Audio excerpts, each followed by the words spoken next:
Hello అండి. ఈరోజు మా వారు ఉదయాన్నే డ్యూటీ నుంచి వస్తుంటే దారిలో ఈ చేపలు అమ్ముతూ కనిపించారంట ఒక పెద్ద ఆయన దగ్గర కొని ఈ చేపలు ఇంటికి తీసుకొచ్చారు. ఇవి తెచ్చినప్పుడు చాలా ఫ్రెష్గా ఉన్నాయి. ఎన్ని పనులున్నా ఇష్టపడి తెచ్చారు కదండి మా వారు ఎంతో ఇష్టంగా తెచ్చుకున్నారు కదా. మరి ఆయనకి నేను ఎంతో ఇష్టమైన చేపల పులుసు చేసి పెట్టాలి కదా. ఇప్పుడు చేపల పులుసు పెడుతున్నాను చూడండి నా స్టైల్లో. అలాగే ఈ చేపల పేర్లు వచ్చి ఇవి కొయ్యంగులు అంటారండి. కొయ్యంగి చేప అంటారు వీటిని, ఈ రెండు వీటిని. అలాగే ఈ పక్కన ఉన్నాయి చిన్న చేపలు చూడండి. ఈ చిన్న చేపలు కట్టి చేపలు అని పిలుస్తారు. ఇవి చూడడానికి ఒకేలా ఉన్నా కానీ వీటి పేర్లు కూడా వేరువేరుగా ఉంటాయి.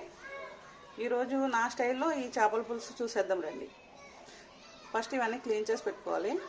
ఈ చేపలను ఇలా కట్ చేసుకున్న తర్వాత వీటిని రాడి మీద వేసి తోమితే దానికి ఉన్న నీసు అంతా పోయి నీట్గా ఉంటుంది.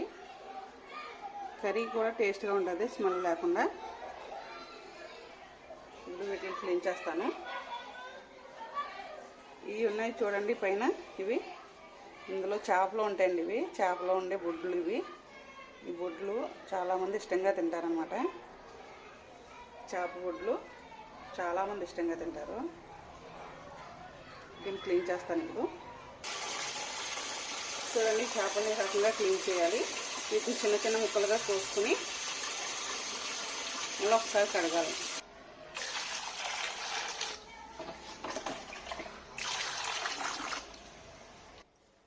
చేపలు అయితే ఈ రకంగా క్లీన్ చేశానండి. ఇప్పుడు కర్రీ చేసేద్దాం. చేపల పులుసులో ఆనియన్స్ ఎక్కువ వేసుకుంటే స్వీట్నెస్ వచ్చేసి బాగుండదండి. అందుకే ఒక 3 ఆనియన్స్ తీసుకున్నాను, స్మాల్ సైజ్ అవి. టొమాటోస్ 3, పచ్చిమిర్చి 3. ఇవి కట్ చేసి పెడతానండి.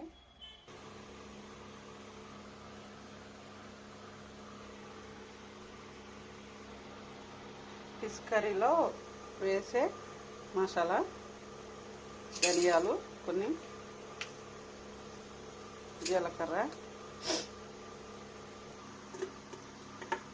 ఉల్లిపాయ,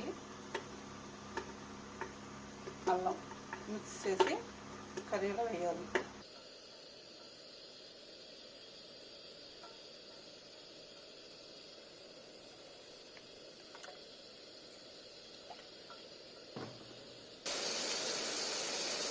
చేపల పులుసుకి ఆనియన్స్ ఫ్రై చేసేటప్పుడు హై ఫ్లేమ్లో పెట్టుకోవాలి. అలాగే మూత పెట్టకూడదు.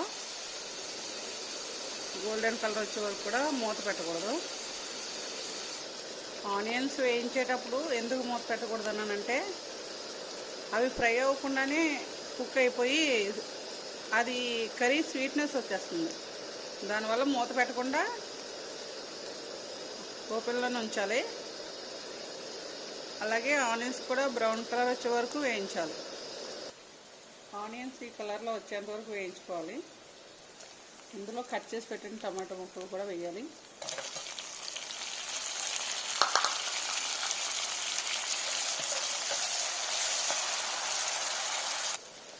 టొమాటో ఇలా మొత్తం స్మాష్ అయ్యే వరకు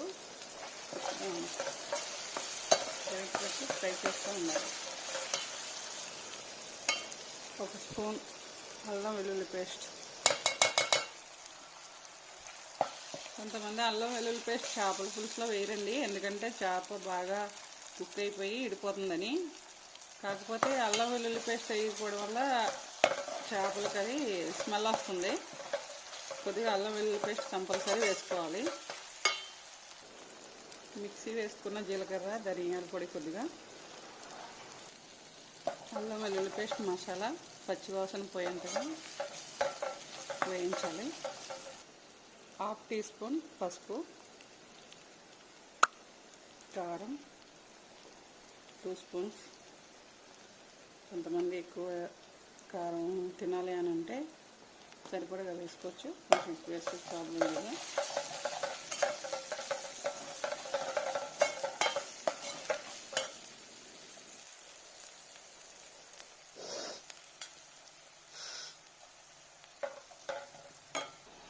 ఉప్పు తగినంత కొంచెమే వేయాలండి ఫస్ట్, ఎందుకంటే ఫిష్ వేస్తాం కదా, దానికి ఎక్కువ పట్టేయకుండా ఉండాలని కొద్దిగా వేసుకోవాలి. ఇలా 1 మినిట్ ఫ్రై చేసిన తర్వాత కట్ చేసి పెట్టిన చేపల ముక్కలు వేసుకోవాలి.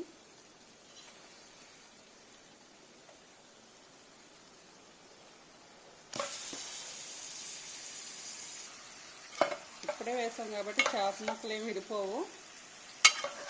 అదంతా కలిసేట్టు పైకి కిందకి ఒకసారి కలుపుకోవాలి.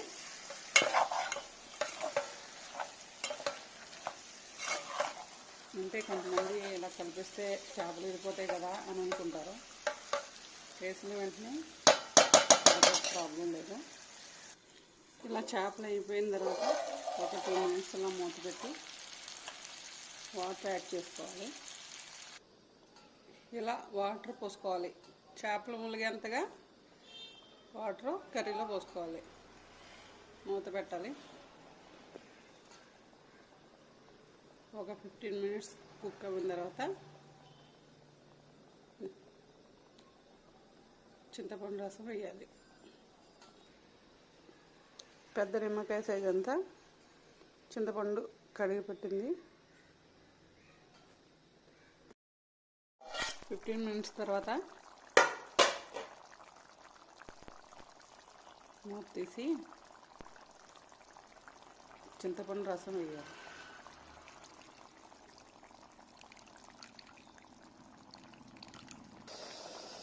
చింతపండు రసం ఇలా వేసుకున్న తర్వాత కొద్దిగా జీలకర్ర, ధనియాల పొడి ఫస్ట్ కొంచెం వేసాం కదండి. చింతపండు వేసిన తర్వాత మిగిలిన వేసుకోవాలి. ఉప్పు ఫస్ట్లో కొంచెమే వేసాం కదండి, చేపకు పట్టేసి ఉప్పు అంతా ఎక్కువ అవుతుందని. ఇప్పుడు కొద్దిగా ఉప్పు వేసుకోవాలి, టేస్ట్ సరిపడదు.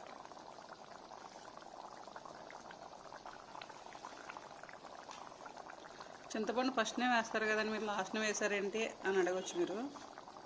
చింతపండు ఫస్ట్నే వేయడం వల్ల ఆనియన్స్ అవి బిగిసిపోయి కర్రీలో దేనికి దానికే కనిపిస్తుంది.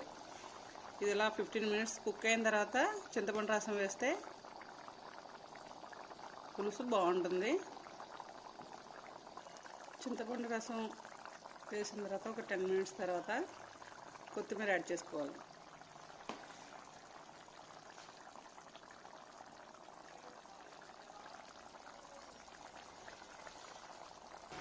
చూసారు కదా ఫ్రెండ్స్, ఫైనల్గా కర్రీ అయితే రెడీ అయిపోయింది.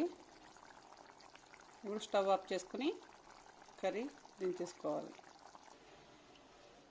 చూడండి ఫ్రెండ్స్, కర్రీ అయితే కలర్ఫుల్గా బాగుంది కదా.